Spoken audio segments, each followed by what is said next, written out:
Hey, what's up, all you art geeks? Today, we're going to talk about what kind of detail you need in your portrait paintings.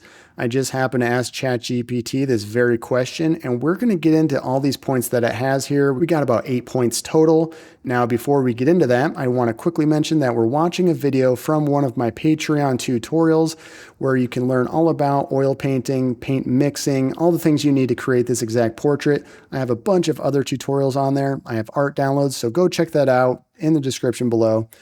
All right, so now back to what we're discussing. How much detail does a portrait need to have in a painting? So I asked ChatGPT this exact question, and it says the level of detail in a portrait painting is subjective and can vary depending on the artist's intention, style, and overall aesthetic aim to achieve.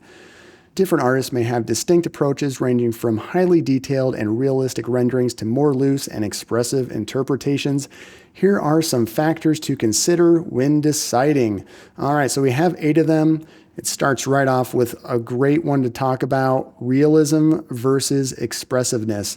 Now, when I look at these two things, realism versus expressiveness, there is a wide range of style that can happen between these two particular genres.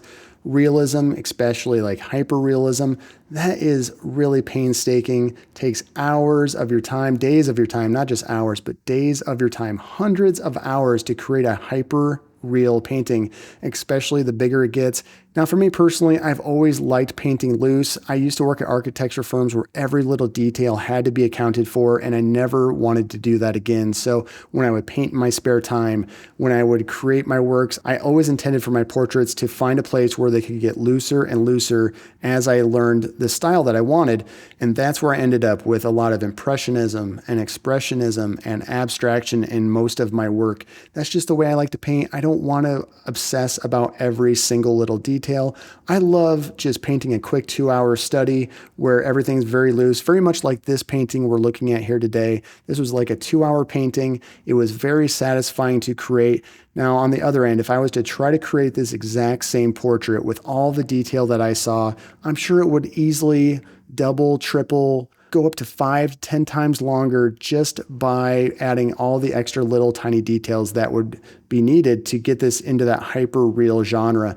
And that's just not for me. I don't have the patience for that anymore. But when you're getting started as an artist, you may want to consider trying to see how detailed you can get. And I did that for a long time. I would see how detailed I could get, how realistic I could get with my work. And it's a great exercise to have just to know that you can do it. But over time, just like many artists, they start to loosen up. They just show the indications of the details they need to get the point across. And it creates a whole different feeling. It creates a whole different story when you do that. Now, for me, I find that in general, it's just more fun to paint expressively with impressionism. You can paint looser. You can show the medium that you're using. When you paint really hyperreal, it's really hard to tell what the medium is if there's no brush marks, if there's no looseness anywhere to be seen. Now, what I like to do personally, I like to have a mix of impressionism, expressionism, and abstraction in most of my work. There's a little bit of all that in each work I create.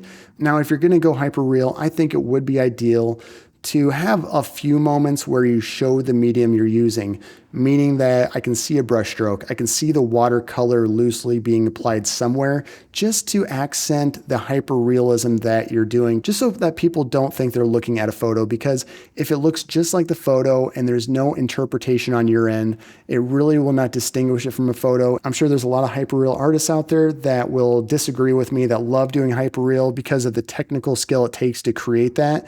But if somebody looking at it thinks, oh, that's just a photo, then maybe you're not really adding anything besides the amazement of doing that technical skill. But I would definitely recommend try everything, see what sticks with you, see what you really love to do. Maybe you like the technical aspects of doing hyperreal and pushing yourself to the limits. That's something that I understand. I totally get people wanting that kind of challenge in their life, but I would suggest throwing in something that gives that medium a chance to shine on its own. All right, now the second one is purpose of the portrait. And I really like this one. This one is something I definitely consider when I'm painting one of my portraits. If I have a commission work, I naturally go a little bit tighter. I still keep it very impressionistic, but I don't do any real abstraction, especially with the main parts of the face, the eyes, nose, mouth. I usually keep those very tight, a fairly tight impressionism, unless the client requests that it look like my other work, my non-commission work. But this is one of those things where if you're going to be a commission-based painter, you may want to paint as realistic as you can, because that is what quite a few clients will want. They will want a lot of accuracy. They won't want a lot of expressionism, except for maybe around the perimeter of the subject. So keep that in mind when you're creating your work, especially when you're deciding what you want to be for an artist. Do you want to be a commission-based artist, or do you want to be a non-commission-based artist that shows your work in galleries, sells it as is? It doesn't matter if it looks like anybody in particular. That's the kind of artist I like to be, but I also do commission work as well, and I do naturally get tighter, and that's how a lot of artists operate. Now, another aspect to consider is what kind of mood you're trying to go after, what kind of emotion, what's the concept. A lot of these things will play into the kind of detail you need. If it's less about the likeness and more about the colors you're using, the shadows and light, maybe you don't need to even show hardly any detail at all. Maybe it's just that indication that there is a person there. Maybe it depends on how far back the person's sitting in the work. Maybe there's a lot of abstraction happening in the painting and the person is just floating in the background somewhere further away. Then you won't need to worry about the level of detail nearly as much. So there are quite a few other things when it comes to the purpose of your portrait that you need to consider when you get down to what the purpose of your portrait is. All right, now this next one we actually talked about a little bit already, and it's time and resources. So a hyperreal painting is going to take you infinitely more time than a very loose, expressionistic painting of a portrait. And that goes with just about any kind of subject matter. If it's based in representational art, if you're going to paint something that is loose, it's going to naturally take less time. Depending on how you paint, it may take just as long as a hyperreal. If you are all about adding layers and creating a lot of different textural elements, it could take you easily as long as a hyperreal. Again, it depends on what you're after. So think about all these things when it comes down to your time, your resources. It may even come down to how much you're going to try to sell the work for. You may not want to spend 500 hours on a portrait if you're only going to sell it for $500. That would be a crazy amount of time to put into such a little amount of money.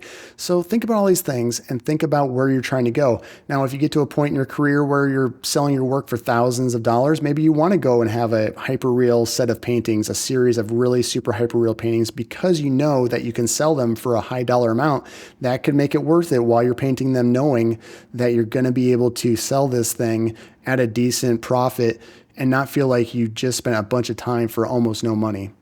So this next one I haven't even really considered while thinking about this subject, the scale of the painting. So yeah, that makes sense. The size of the canvas can impact the perceived level of detail. That's what it says here from ChatGPT. I tend to paint in a lot of different sizes. I paint all the way down to a 6x6 inch, all the way up to a 4-foot by 4-foot painting. That's my usual range. I don't really get outside of that range too much, but when you get larger, it allows you to throw more detail in way easier. But on the same token, I found that trying to add a bunch of detail to a smaller work can be very time consuming in its own because you're using such tiny brushes. It takes that much more effort to get that detail into a smaller work. All right, so the next one from ChatGPT is fairly obvious, and it's artistic style. One of the things to consider for level of detail is artistic style. I think this all comes down to the kind of art you gravitate towards when you're looking at painters online, when you're on Instagram, scrolling through all the different painters in your feed.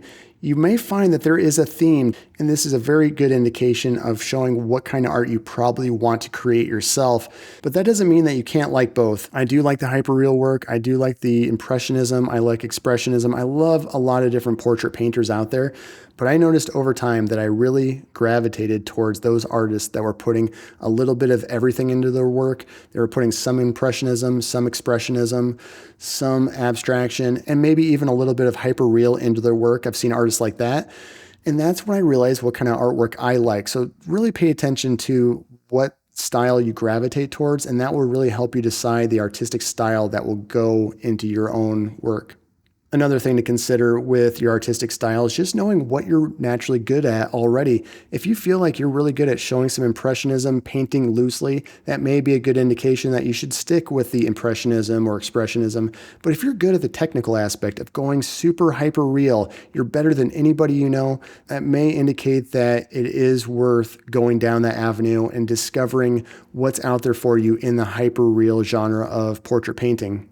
Okay, the next one, number 6, is viewers' engagement. And this one I like because it's talking about considering the viewer's experience.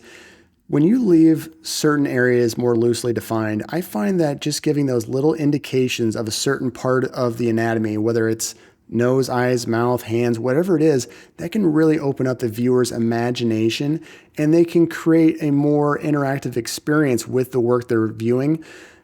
Sometimes I've noticed that people project a person onto them that really isn't there. They'll see an actor or they may see a loved one. They may see somebody close to them because the portrait is so loose. They may see all kinds of different people in that work, which can be really engaging for the viewer to be able to attach somebody they know into that very loosely created portrait. All right, number 7 from ChatGPT is focus on key features. And I love this one because I do it all the time in my work. I go from impressionism to loose expressionism to abstraction. And by doing that, it creates a different detail across the entire painting. And by doing this across the entire painting, by creating a different level of detail, it's easier to draw somebody into certain parts of the painting. If I decide to make the mouth or the nose or the eyes more detailed than other parts, they're going to focus in on that. Maybe sometimes I'll just have the hands be the most detailed thing and they'll start to focus in on how the hands are gestured. And this is where a lot of the fun is when you don't necessarily have to render every single detail across the entire painting and just let it go and have some fun with each work. Now, number 8, which is almost the exact opposite of what I do, is consistency throughout the entire painting. This is the opposite of the 7th point. Number 8 is all about being consistent, and it says here that maintaining a consistent level of detail throughout the painting can ensure a cohesive and balanced composition. And I suppose that's true. I've seen a lot of artists where they do have a consistent level of detail through works and they look amazing. There is definitely nothing wrong with having consistency across your entire painting. If you want everything to have that consistent feel, a consistent theme to it, it makes sense. Feel free to do that. But if you're going to do this, try to be consistent with it. I just think if you're going to have a body of work, 10, 20, 30 pieces that are all at the same consistent level of detail, but there's a couple in there where it feels like something wasn't quite done at that same level, it may feel a bit off. So just be careful when you're trying to be consistent throughout a whole painting that it may lead to this pressure that you need to make sure that all of your work always stays that consistent and it won't allow you to loosen up and have a bit of fun. All right, well, that was all 8. I think that was a pretty interesting discussion for today. ChatGPT really did a good job once again with getting this thing going. I think that no matter where you are in your art career, there's always a chance that you may want to make some slight shifts in your style. You may want to shift a little bit from the realism to expressiveness, or you may want to tighten up a little bit. Even I do play around with this level of detail from painting to painting, but because mine are so loose in some places, a little bit more tight in other places, it does allow me to play around with it a bit more, but stay consistent at the same time. So think about those things like purpose of your portrait, how much time you want to put into this, the scale of your work.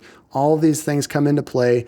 At the end of the day, just keep evolving. You will find what you want to do with your work. Just know that it can take you a bit of time. Don't rush it. Just play around with as many different styles as you can, and you will lock it in at some point.